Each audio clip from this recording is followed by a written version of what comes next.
So dito tayo sa wallet, pwede nilang scan or show your QR code. Click mo ganyan, pwede ka nilang bayaran using your QR code. So ngayon, meron tayong mga Pi e-card na ginawa, di ba? Yung hindi ko alam kung itong idea na to ay yung kinuha na nila kasi isa din na sinusuportahan nila yun, di ba? Si Pi e-card. Isa din na parang application yun, pero di ko na alam kung anong mangyari. Parang kinuha na ata ng core team yung idea na yun. So hindi mo na kailangan yung Pi e-card na application, diretso na lang. Na-scan mo to, katulad ito yung code ko. Ipa-scan ko to sa inyo kung gusto niyo akong bayaran. Ganun lang kadali. At kung ikaw naman babayad, yan, scan mo lang yung code na yun. At pwede mo silang i-add as contact para mas madali mo silang bayaran kumbaga. So okay na itong mga update na to kasi alam niyo yung tirada ngayon ng core team, okay? Yung magkaroon ng mga transaction, bartering, ibig sabihin yung mga Pi coins yung is gumalaw. So papunta siyang wallet, magbayad, parang yung mga merchant na kung saan nagbabayad bawat isa sa kanila. At kagamit-gamit to mga Lodi, okay? So yung nagpapagawa ng mga Pi e-card, yung mga Pi e-card nyo dyan is hindi na magamit yung QR code kundi may bago ng QR code eh. Eto na yung QR code natin mga Lodi. Okay? Eto na yung mga bagong ilalagay natin. Okay? Eto na. Kasi eto na yung official na kung saan gagamitin na QR code. Hindi man na natin kailangan na pumunta pa sa Pi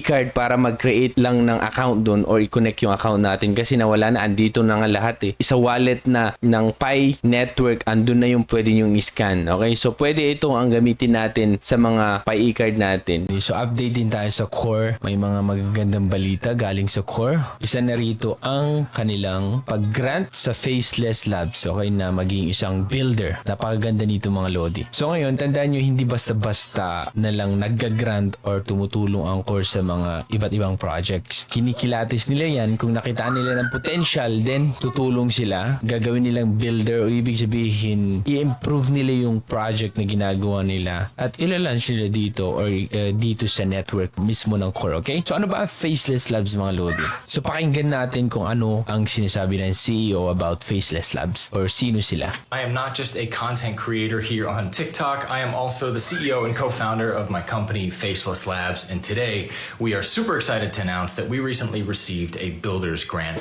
from Core. What this really means is that this blockchain saw promise in us, and that means the world. Because this bear market has been rough. We started with an NFT collection that turned into an NFT ecosystem. We did all this on Multiverse X, but it seemed like no one really gave a shit. And this certainly wasn't from a lack of effort. We've been to probably 15 different crypto conferences from last year till now.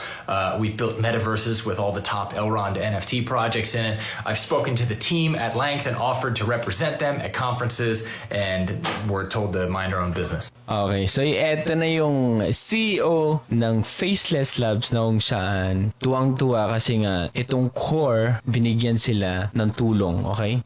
Tutulungan sila na i-develop yung kanilang NFT projects. Etong Faceless Labs na to mga Lodi is dati nang nagbi-build siya dito sa Multiverse at dati silang mga NFT collectors pero naging NFT ecosystem na siya. Okay? Ngayon, alam natin nasa bear market tayo, sabi niya. Ngayon, affected yung project. Of course, alam natin affected. Tapos, parang wala nang pakialamanan. Wala silang pakialam dun sa project. Hindi siguro sila nakakakuha ng tulong. Okay? Para palaguin, para ayusin. Hindi naman ibig sabihin lack of action. Ibig sabihin kulang sila sa action. Hindi sila gumagawa, mga ganun. Kundi ginagawa nila ang lahat. Kaya nga sabi niya, nagpunta sila sa iba't ibang crypto conferences para lang ipakilala o i-promote ang Faceless Labs. Okay? Pero wala sila eh. Walang pakialam ang mga kasama niya or partner niya kung saan siya nag-build ng ecosystem or mga projects na ginagawa nila. Ngayon, eto na ang good news, ang core nakitaan nila ang Faceless Labs na merong potential yung project na ginagawa nila. Tuloy natin. But all while this is happening, we have this game that we developed for our second NFT collection called The Corrupted,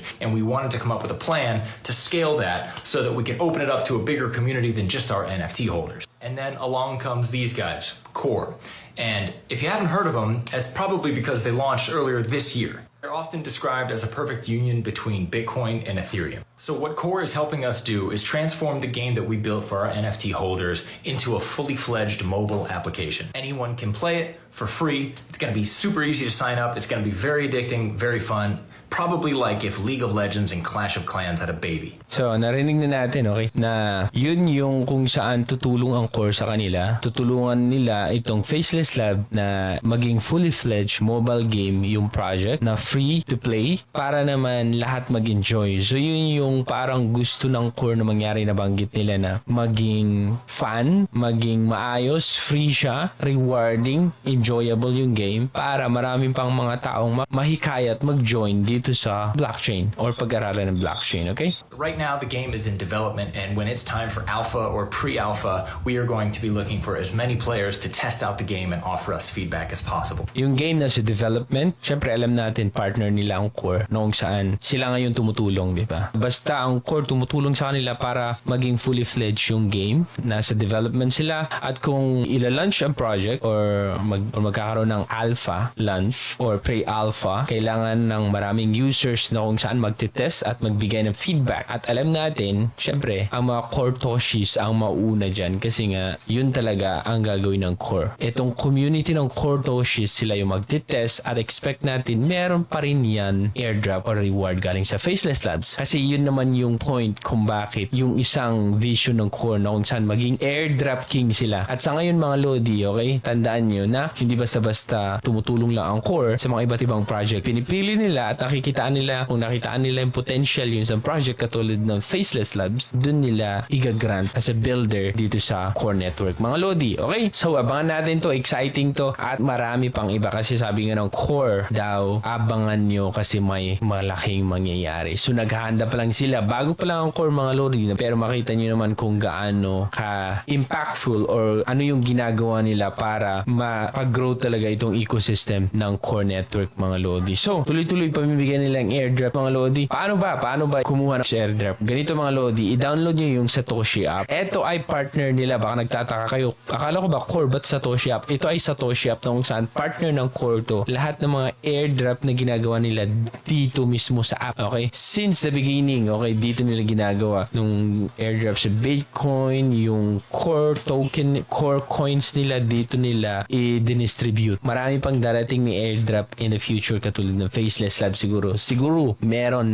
yan, okay? At yan lang, ang update din dito sa Core. Exciting to, mga Lodi, kasi di natin alam ang Core part na ng top 10 dito sa CoinMarketCap or sa CoinGecko, mga Lodi. Abang-abang lang, okay? Kasi itong core leaders na mga to ay sikretong nag-work or ipinupush itong project or itong network ng Core. So yan yung update natin. Ako si Trogi and thank you so much for watching. Bye!